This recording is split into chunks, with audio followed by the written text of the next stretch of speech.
इन्होंने पपैया की बहुत ही अच्छी खेती कर रखी है। यहाँ पे इन्होंने पपैया की खेती करी है और मैं आपसे जानना चाहूँगा कि आपने ये जो वैरायटी लगा रखी है कौन सी वैरायटी लगा रखी है? वीएनआर अमीना लगा रखा है हमने। वीएनआर का अमीना वैरायटी है, बहुत ही शानदार वैरायटी है किसान साथियों।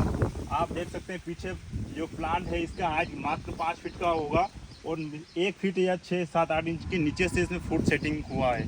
और इसमें फल का क्वालिटी देखिए, इसका शेप देखिए, उसकी क्वांटिटी देखिए, मतलब बहुत ही ज़बरदस्त वैरायटी है। आज के समय में ये वीएनआर का भी बहुत अच्छा वैरायटी है, रेड लेडी का भी है, उसके अलावा ये भी बहुत बढ़िया वैरायटी है। नमस्कार किसान साथियों, मैं कन्हैयादास बैरागी स्वागत करता हूं हमारे YouTube channel advance papaya farming में। किसान साथियों, आज मैं नीमच ज़िले के मनासा तहसील में आया हूं एक पपैया प्लांट की विज़िट पर। ये प्लांट हमारे द्वारा लगवाया गया है और आज मैं इसका विज़िट पर आया हूं और जो लगवाने वाले हैं हमारे युवा किसान साथी। मैं सबसे पहले आपको अपने किसान साथियों को आपका परिचय बता दीजिए थोड़ा। मेरा नाम पवन बैरागी, गांव पिपलिया कोटा, तहसील मनासा, जिला नीमच से। जिला नीमच मध्य प्रदेश से हैं। प्रदेश से। और इन्होंने पपैया की बहुत ही अच्छी खेती कर रखी है। यहाँ पे इन्होंने पपैया की खेती करी है और मैं आपसे जानना चाहूँगा कि आपने ये जो वैरायटी लगा रखी है कौन सी वैरायटी लगा रखी है? वीएनआर अमीना लगा रखा है हमने। वीएनआर का अमीना वैरायटी है, बहुत ही शानदार वैरायटी है किसान साथियों। आप देख सकते हैं पीछे जो प्लांट है इसका हाइट मात्र 5 फीट का होगा और 1 फीट या 6-7-8 इंच के नीचे से इसमें फूड सेटिंग हुआ है। और इसमें फल का क्वालिटी देखिए, इसका शेप देखिए, उसकी क्वांटिटी देखिए, मतलब बहुत ही ज़बरदस्त वैरायटी है। आज के समय में ये वीएनआर का भी बहुत अच्छा वैरायटी है, रेड लेडी का भी है, उसके अलावा ये भी बहुत बढ़िया वैरायटी है।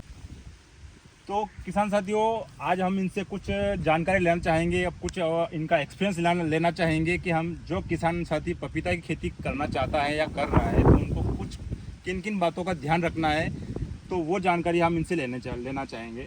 तो सबसे पहले हमारे किसान साथियों को आप अपना एक्सपीरियंस बताइए कि जो किसान साथी पपीता की खेती करना चाहता है तो उनको किन बातों का ध्यान रखना चाहिए। सबसे पहले तो अपने को अपने खेत का ध्यान रखना है कि वहाँ पे खेत ऐसा होना चाहिए जहाँ पे पानी का भराव ना हो। पानी बिल्कुल निकलना चाहिए वहाँ से। पानी का निकास की पूरी व्यवस्था होनी चाहिए ताकि पानी का जल भराव हो या ज़्यादा अति बारिश हो तो गलन की समस्या नहीं हो।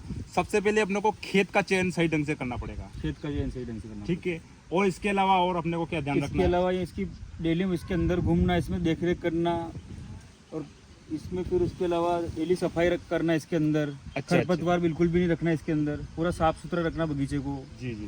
डेली इसके अंदर घूमना और डेली इसमें मतलब खाद दवाई जो भी भाई साहब बताते हैं, हर महीने आते हैं यहाँ पे, हर महीने बताते हैं कि कैसे क्या करना है इसको बगीचे को। उस हिसाब से इनकी गाइडलाइन के अनुसार सारा काम करते हैं हम। अच्छा। तो किसान साथियों, आपने सुना है कि इसमें जो भी किसान खेती करता है तो इसमें रेगुलर आपको बगीचे में घूमना फिरना पड़ेगा। कहीं किसी पौधे में बीमारी तो नहीं है, कहीं प्रॉब्लम तो नहीं आ रही, कहीं फूल तो नहीं गिर रहा है, तो आपको रेगुलर एक राउंड आपको बगीचे में लगाना पड़ेगा, जो कि आप लगाते हैं। जी, डेली लगाते हैं। दूसरा, समय समय पर खाद, न्यूट्रिशन, भोजन जैसा कि हम शेड्यूल बनाकर देते हैं इनको, उसी अनुसार इन्होंने खाद लगाया है तो वो भी अपने को करना है। जैसा हम शेड्यूल के हिसाब से देते हैं, कौन सा खाद लगाना है, कौन सा दवाई स्प्रे करना है, तो वो आप समय समय पर करेंगे तो अपने को उसका अच्छा फ़ायदा मिलेगा।